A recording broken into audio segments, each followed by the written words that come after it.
Hi there, my name is Rebecca Root. I'm a contributing reporter with Devex, and today I'm joined by Geralyn Ritter, who's the Executive Vice President for Corporate Affairs, Sustainability and ESG at women's health company Organon. I'm also joined by Ian McFarlane, who's the Director of the Division of Communications and Strategic Partnerships at UNFPA. And you're joining us in Kigali, Rwanda. We're on the sidelines of the Women Deliver Conference, the largest gathering of gender equality. And one of the issues that's been cropping up the last couple of days has been around unplanned pregnancies, the driving factors behind them and the impact they can have not just on women's health, but on their ability to access an education, a livelihood, and just those bigger overall gender equality goals. So that's what we're going to be digging into today. So Ian, I want to come to you and ask, we know that there are around 121 million unplanned pregnancies every year. Why is that number just so high? It's part of a bigger problem, the way in which women are viewed and the absence of choices for them. You're right that 121 million, so that's half of all pregnancies, are not intended, meaning that maybe some are wanted, but the majority are not planned. And of those, many end up with abortion, and of those abortions, the vast majority are unsafe. So the consequences of unintended pregnancy can be deadly. The flip side is that there are 257 million women and young women who would like to access family planning, contraception, to be able to manage their choice about when, if, and how many children to have. And that gap between the impact of not having choice and that need to fill the gap with responding to access for family planning and other elements related to reproductive health is a major concern. And ultimately, as you said at the beginning, Rebecca, the impact on that is not only on the lives of those women themselves, in terms of their education, their ability to work, to continue to contribute to society, but the impact is on all of us. The impact is on societies. The impact is on our economies. The impact is on our political leadership. So it's a real tragedy, in my view, that here we are, 2023, so many women unable to exercise their rights and choices. Absolutely. And Geralyn, coming to you, I know that this is an issue that Organon is taken on and really trying to tackle, and that you launched an initiative earlier this year called Her Plan is Her Power, aimed at reducing those unintended pregnancies and really empowering women to take charge of their own health. Can you elaborate a little bit more on that initiative and how you're working with UNFPA to bring it to life? I'd be delighted to. As Ian said, it's extraordinary that in this day and age, half of all pregnancies are still unintended, with the consequences that go with this, the health consequences, the financial consequences for women and their families, educational consequences oftentimes. When a woman has a child that she's not ready for, can really have a generational impact on her, her family, her other children. So we, as a brand new women's health company, we really challenged ourselves to say, how can we help? What is it that we can do? And we have a long-standing partnership with UNFPA that we've rededicated the company to, which helps provide modern contraception and education in the 73 poorest countries in the world. But we stepped back and we said, okay, beyond getting products and education to folks that need it, more is needed. We need to accelerate progress. So we set a corporate goal of helping to prevent 120 million unplanned pregnancies by the year 2030. And our new partnership with UNFPA is really a centerpiece of that effort, because by expanding that collaboration to new areas like innovation, like new access and education and digital education programs, as well as newer areas like sustainable financing, we believe that the ripple effect of this partnership can be tremendous. Yeah, great. And Ian, just coming to you, can you talk about the importance of public-private partnerships like this when it comes to tackling, yes, unplanned pregnancies, but specifically those that take place among young people? Yeah, I mean, I think if we go back to the factors or the consequences, we understand that there are many factors that have an influence on a young woman. And so in any case, it has to be a set of partnerships.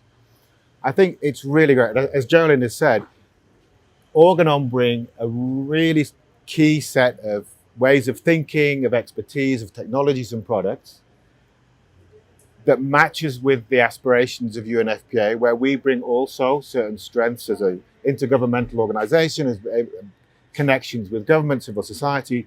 And when you harness those different types of partnerships, actually, 1+1 is way more than 2. And so we're learning from each other, we're improving. I think we're improving as UNFPA from that exchange, particularly on innovation. More generally, I think the world needs to look at public-private partnerships as something that is a requirement if we are to find the financial gaps as well as the technological solutions that work for women. And, the sustainable financing piece of what we'll be looking at, the innovation piece that's also part of our joint work, is exemplary, I think, of the need for many more organizations to build those partnerships, to focus, to put technology and design in the hands of women, and then to grow that, to take that to scale, and to bring in the financial resources from domestic resources in governments. So it's not about governments themselves not living up to their own commitments, but also harnessing the expertise and resources that come from other partnerships. So we're starting, I think, really positively, looking at our level of what we can do, how we can leverage more resources. But this is part of a bigger agenda that needs to be addressed, that women and girls need to be given a lot more priority and attention and the resources allocated so we can all benefit. And thank you for sharing that context. And I'm imagining that you've given yourself a short time frame. 7 years is not long until 2030. And obviously that's to the backdrop of achieving the Sustainable Development Goals as well, of which reducing unplanned pregnancies is a target within those. And you've talked about the importance of having those public-private partnerships, but how important is it for them to also evolve to kind of meet the urgency and address that context that you've just described? Yeah.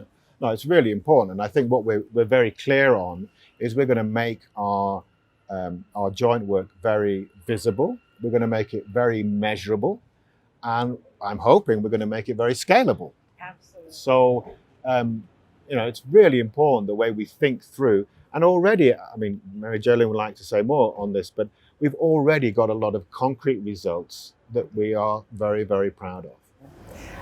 That's one thing we're so excited about this partnership, is I know that we have a shared commitment to impact on the ground, yes. Measurable impact in the lives of real women and girls that we can see, that we can talk to, who can tell their story. And it is possible. We are focused on real programs, some of which we've already put into action. Yes. And frankly, we're the model for this broader collaboration on the ground in Xochimilco, Mexico, an indigenous community in Mexico City with very high rates of teen and young girl pregnancy. So we know how to do this. We really do. And it's why we're so excited about the potential. I'm sorry, Ian. No, I was just going to say, I mean, another example that we're both very proud of is the ability to reach 150,000 health workers in India. Yes. Through technology. And that gives you an indication of the fact that we really are serious about measuring what we do and learning from it. And I like very much the way that Geralyn said it's not just about the numbers, right? I mean, we have to be clear on the numbers, but it's much more about the transformation that's going to take place in the lives of those young girls in Mexico, of those people who go to the health point in India who will be better looked after, whose birth will be safer. These are the kinds of things that make a real difference for real people. And given that this model is so different and so unique, are there lessons that you think others can learn from the approach that you're taking here? Absolutely. Absolutely. We're really excited. For example, we're going to be co-hosting an innovation challenge aimed at youth. What are their ideas for sexual and reproductive health technologies, services, modes of education that they think will be most effective in their community? And we're going to provide mentoring and seed funding for these young innovators. And I think I just have every confidence this model is going to work, but that's something that can absolutely be replicable to address other social needs, particularly those that affect youth. I think the other aspiration in our learning is, what does this mean for other private companies in terms of how they think about making the match between profit, which is that's what private companies focus on, but connecting profit to purpose, seeing the value of values, and how can they then also look at the measurable elements in addressing corporate social responsibility, but also making their products, their supply chains, their employees reach a level of gender equality that is much higher than it is now. So I think we will learn from our internally. We will learn and we will showcase, I think, what our failings may be, because that also happens. I think the trust is important, and to take the time to understand each other, to see how we work in our particular context settings. And we have another partnership in earthquake-prone, or in response to the earthquake in Turkey and Syria. So there's a lot to learn. There's a lot of a big difference that we can make. And I think that we also aspire to influencing others. Absolutely. And we're very proud of the social impact and the humanitarian impact we believe this partnership will have. But make no mistake, we also believe it's good business. Our employees joined this company for a reason. They believe in the purpose. They believe in our mission. And those can't just be words on the page. You have to walk the talk. And engaging with the consumers who need us most, engaging in the tough issues out there around women's health, around gender equity. If not us, who in the private sector? So we take that very seriously. It's part of our mission. It's part of our credibility. It's what engages our employees, but increasingly our customers care about it. People want to know about the company they're doing business with. So once again, we have to walk the talk, and we're committed to doing that, both in terms of female leadership on our board of directors, in terms of how we treat our employees, in terms of how we engage with our suppliers, and in terms of our advocacy and our partnership around the world. No, thank you so much for making that point. You kind of highlight that you are, two different entities from two different spaces. With that in mind, can you just hone in on how this initiative, despite the differences, is bringing to life a joint ambition that both organizations have? Well, we share a tremendous goal, I would say, and vision. Their real understanding of communities around the world and governments around the world and women's healthcare policy is unmatched. And we can bring our own assets. We're a research and development healthcare company. So we have something to bring to the table as well. So I think it's a perfect partnership. And Ian, I just want to come to you and ask, I know you've only just started, so maybe it's unfair of me to ask this. What do you hope the lasting impact of this partnership will be? I think that honestly, and it's also part of being here at the Women Deliver conference, is a wake-up call to the world that unless we do something very, very differently, it's going to be 130 years before there is gender equality. That 800 women die every day giving birth. It is unacceptable that 500,000 10 to 14-year-old girls give birth. It's just not right. And I think this kind of partnership the partnerships of many in this movement, that is going to really, I think, hold up a brighter future and show some hope and some positivity. There's so much that we've been able to do, you know, and I think now, you know, it's really motivating to have these moments that bring us together, that set our goals, and it's a reflection of a much wider movement to celebrate the progress and to keep going forward. Yeah, no, absolutely. When you hear how big those numbers are, it can be quite depressing, demoralizing, but then to hear about organizations like this is, you know, that does bring that hope that is very much needed to motivate the whole international community. But Geralyn, just coming to you, what do you hope the lasting impact will be?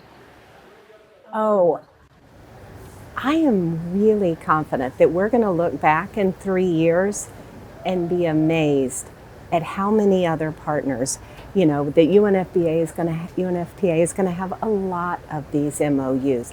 And everybody may go about it slightly differently, but we're all rowing in the same direction, you know, and I think the time is right. It's extraordinary to see so many leaders here in Kigali, Rwanda, and that sense of we're all moving in the same direction gives me a sense of optimism. Well, that's a perfect note to end on. But thank you both so much for sharing your thoughts and for sharing this announcement with us today. Thank you. Thank you at home for watching.